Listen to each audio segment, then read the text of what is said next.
নমস্কার দর্শক বন্ধুরা, দ্য আর্ট অফ টেস্ট চ্যানেলের পক্ষ থেকে আমি মৌ আপনাদের সকলকে স্বাগত জানাই আমার চ্যানেলে। আজকের রান্নার পর্বে নিয়ে এসেছি একেবারে ঘরের স্বাদের কাচকি মাছের অসাধারণ একটি তরকারি। এই রেসিপিটি যেমনই স্বাস্থ্যকর তেমনই রুচিশীল। চলুন তাহলে শুরু করা যাক। এখানে আমি 200 গ্রাম কাচকি মাছ নিয়েছি, সেটাকে ভালো করে ধুয়ে পরিষ্কার করে রেখেছি। এবার এর মধ্যে দিয়ে দিলাম নুন, হলুদ আর সামান্য সর্ষের তেল। নুন, হলুদ আর সর্ষের তেল দিয়ে মেখে রাখতে হবে 10 মিনিটের জন্য। এখানে আমি দুটো ঝিঙে, একটা মাঝারি সাইজের বেগুন, একটা বড় আলু আর ডাঁটাকে, যেটা ডাঁটার শাকের ডাঁটা, সেগুলোকে আমি লম্বা লম্বা করে কেটে নিয়েছি।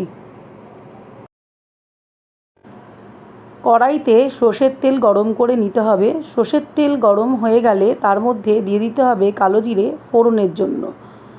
এবার ওই মাছগুলোকে তেলের মধ্যে দিয়ে খুব হালকাভাবে ভেজে নিতে হবে। উল্টে পাল্টে এদিক ওদিক করে ভেজে নিয়ে মাছগুলোকে একটা বাটিতে তুলে নিতে হবে।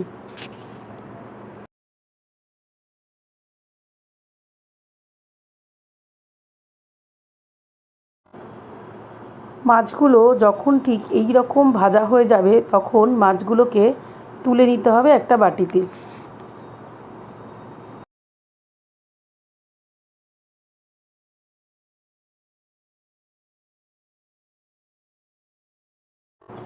এবার কড়াইতে 2 টেবিল চামচ সর্ষের তেল গরম করে কালো জিরে ফোড়নের জন্য দিয়ে দিতে হবে।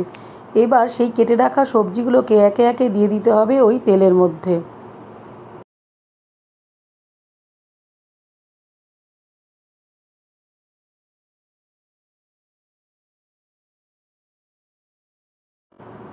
এবার এর মধ্যে স্বাদমতো নুন, 1 চামচ হলুদের গুঁড়ো, 1 চামচ জিরের গুঁড়ো আর হাফ চামচ লঙ্কার গুঁড়ো দিয়ে নাড়িয়ে নিতে হবে।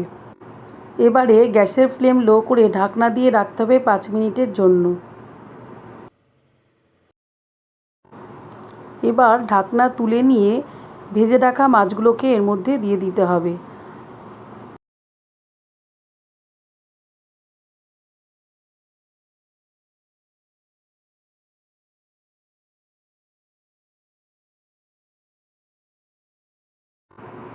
এবারে বেশ কিছুটা ধনেপাতা আর 4-5টা কাঁচা লঙ্কা মাঝখান দিয়ে আমি চিড়ে রেখেছিলাম, সেই কাঁচা লঙ্কা ধনেপাতাগুলোকে মাছের মধ্যে দিয়ে 2 মিনিটের জন্য গ্যাসের ফ্লেম লো করে বসিয়ে রান্না হতে দেব।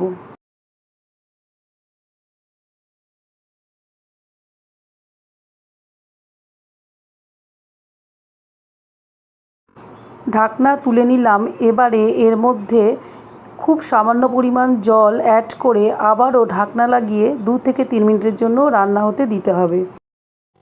2 থেকে 3 মিনিট বাদে ঢাকনা তুলে নিলাম। দেখুন কি সুন্দর তৈরি হয়ে গেছে কাচকি মাছের তরকারি।